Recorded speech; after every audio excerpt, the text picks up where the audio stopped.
Hello students, তোমরা সবাই কেমন আছো? আজ পশ্চিমবঙ্গ মধ্যশিক্ষা পর্ষদ পরিচালিত ক্লাস 6-এর বাংলা পাঠ্য বই সাহিত্য মেলার 21 অধ্যায়ের কবি রবীন্দ্রনাথ ঠাকুরের লেখা ধরাতল কবিতাটি পাঠ করে এর সমস্ত প্রশ্নগুলোর সমাধান করে দিলাম। আশা করি উপকৃত হবে। তবে এখনও যারা উইথ এসএস ম্যাম চ্যানেলটি সাবস্ক্রাইব করনি তারা চটপট করে ফেলো, পরবর্তী ভিডিওগুলো পেতে পারবে। চলো তবে শুরু করি। ছোট কথা ছোট গীত আজই মনে আসে, চোখে পড়ে যাহা কিছু দেখি চারিপাশে। আমি যেন চলিয়াছি বাহিয়া তরণী, কুলে কুলে দেখা যায় শ্যামল ধরণী।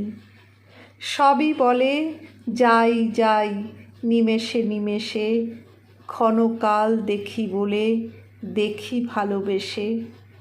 তীর হতে দুঃখ সুখ দুই ভাই বোনে, মোর মুখ পানে চায় করুণ নয়নে। ছায়াময় গ্রামগুলি দেখা যায় তীরে, মনে ভাবি কত প্রেম আছে তারে ঘিরে। যবে চেয়ে চেয়ে দেখি উৎসুক নয়নে, আমার পরাণ হতে ধরার পরাণে। ভালো মন্দ দুঃখ সুখ অন্ধকার আলো, মনে হয় সব নিয়ে এ ধরনী ভালো।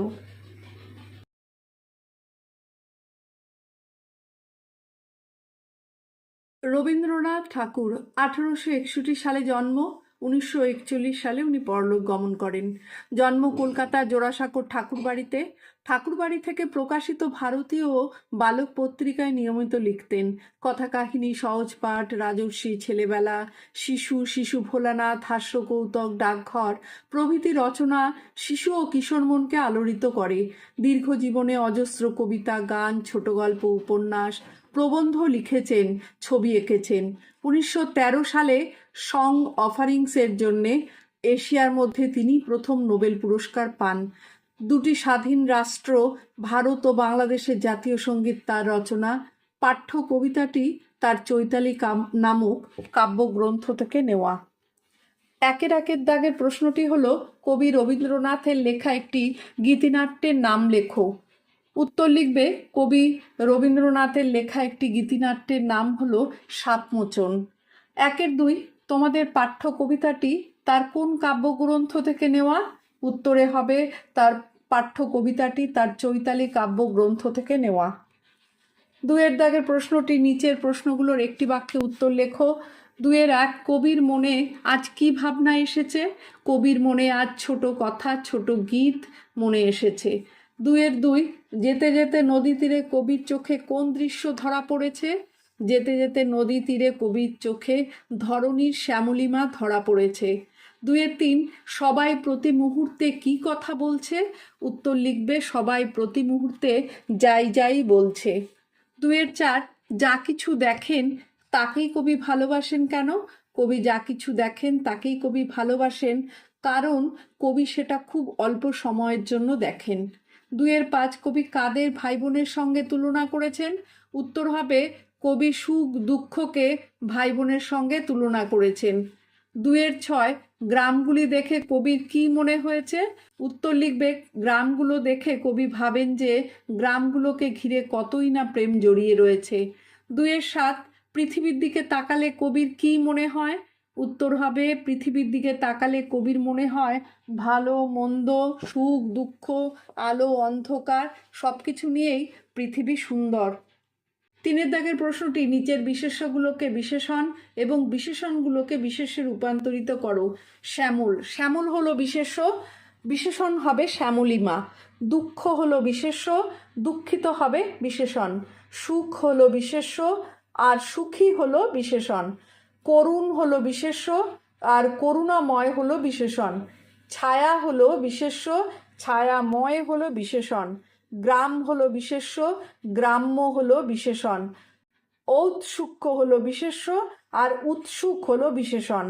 আলো হলো বিশেষ্য এবং আলোকিত হলো বিশেষণ। চারের দিকে প্রশ্নটি শব্দঝুড়ি থেকে ঠিক শব্দ বেছে নিয়ে নিচের ছকটি সম্পূর্ণ করো। বাহিয়া হবে বে, হেরি হলো দেখি, মোর হলো আমার, প্রাণ হলো পরাণ। দুটি বিপরীতার্থক শব্দ যুক্ত হয়ে একটি শব্দে পরিণত হওয়া শব্দগুলো কবিতা থেকে খুঁজে বের করো। ওই শব্দগুলো দিয়ে একটি করে বাক্য লেখো। এগুলো হলো সুখ দুঃখ, ভালো মন্দ, আলো অন্ধকার। সুখ দুঃখ, এটা দিয়ে হবে জীবন সুখ দুঃখ নিয়েই চলে। ভালো মন্দ কিছু হওয়ার আগেই ডাক্তার দেখাও। অন্ধকার আলো, অন্ধকার আছে বলে জীবন বৈচিত্র্যময়। 6 থেকে প্রশ্নটি নিচের বাক্যগুলোর রেখাঙ্কিত অংশে কোন বচনের ব্যবহার হয়েছে লেখো। 6-1 চোখে পড়ে যাহা কিছু হেরি চারিপাশে।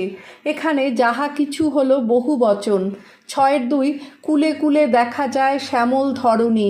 এখানে কুলে কুলে হলো বহু বচন। ক্ষণকাল দেখি বলে দেখি ভালোবেসে। এখানে দেখি হলো এক বচন। সবই বলে যাই যাই নিমেষে নিমেষে। নিমেষে নিমেষে হলো বহু বচন। 6-5 যবে চেয়ে চেয়ে দেখি উৎসুক নয়নে। এখানে চেয়ে চেয়ে হলো বহু বচন। 7 দাগে প্রশ্নটি নিচের কবিতাংশটি ভেঙে পৃথক পৃথক বাক্যে লেখো। যবে চেয়ে চেয়ে দেখি উৎসুক নয়নে আমার পরাণ হতে ধরার পরাণে। এখানে হবে যখন উৎসুক নয়নে চেয়ে দেখি আমার প্রাণ হতে ধরার প্রাণে। ভালো মন্দ, দুঃখ সুখ, অন্ধকার আলো, মনে হয় এসব নিয়ে এ ধরনই ভালো। ভালো মন্দ, দুঃখ সুখ, অন্ধকার আলো নিয়ে এই পৃথিবীকে ভালো মনে হয়। 8 দাগে প্রশ্নটি নিচের প্রশ্নগুলো নিজের ভাষায় উত্তর লেখো। 8-1 আমি যেন চলিয়াছি বাহিয়া তরণী। এখানে যেন শব্দটি কেন ব্যবহার করা হয়েছে? কবি কল্পনা বিলাসী, তিনি কল্পনা করছেন যে তিনি নৌকো বেয়ে চলছেন, কিন্তু বাস্তবে কবি নৌকো বেয়ে যাননি, তাই এখানে যেন শব্দটি ব্যবহার করা হয়েছে। 8-2 কবির কল্পনায় নৌকোযাত্রার কী কী দৃশ্য তিনি দেখেছেন? উত্তর হবে কবির কল্পনায় নৌকাযাত্রায় তিনি নদীর তীরে পৃথিবীর শ্যামল রূপ দেখেছেন। কবি অতি অল্প সময়ের জন্য সব কিছু দেখেন বলে যা দেখেন তাকেই ভালোবাসেন। ছায়াময় গ্রামগুলিকে কিভাবে প্রেম ঘিরে রেখেছে সেটাও দেখেছেন। 8-3 সুখ দুঃখকে কবির ভাই বোন মনে হয়েছে কেন?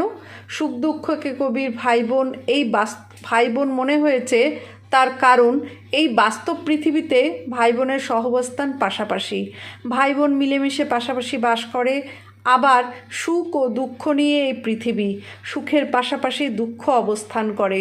বাস্তব জীবনে কখনই এককভাবে সুখ বা দুঃখ থাকে না। সুখ দুঃখ নিয়ে প্রতিটি মানুষের জীবন বাহিত হয়, তাই সুখ দুঃখকে কবির ভাই বোন মনে হয়েছে। 8-3 মনে হয় সব নিয়ে এ ধরনই ভালো। কখন পৃথিবীকে ভালো মনে হয়? এরকম মনে হবার কারণ কি? মানুষের জীবন সুখ দুঃখ, ভালো মন্দ, আলো অন্ধকার পাশাপাশি অবস্থান করে। মানুষের এককভাবে কখনো সুখ থাকে না, দুঃখও থাকে না, কিন্তু মানুষ সুখ ভালো আলো চায়, কিন্তু এর পাশাপাশি দুঃখ মন্দ বা অন্ধকারেও থাকে। যদি আমরা দুটোর অবস্থান পাশাপাশি মেনে নিয়ে চলতে পারি, তবেই এই পৃথিবীটাকে ভালো মনে হবে। 8-5 ট্রেন, নৌকো বা দূরপাল্লার বাসে করে যেতে যেতে পথের দুধারে যা দেখেছ তার বর্ণনা দিয়ে একটি অনুচ্ছেদ লেখো। এটা তোমরা নিজেরাই করবে, নিজেরা যেমন করে গেছো কখনো সেটার বর্ণনা দেবে।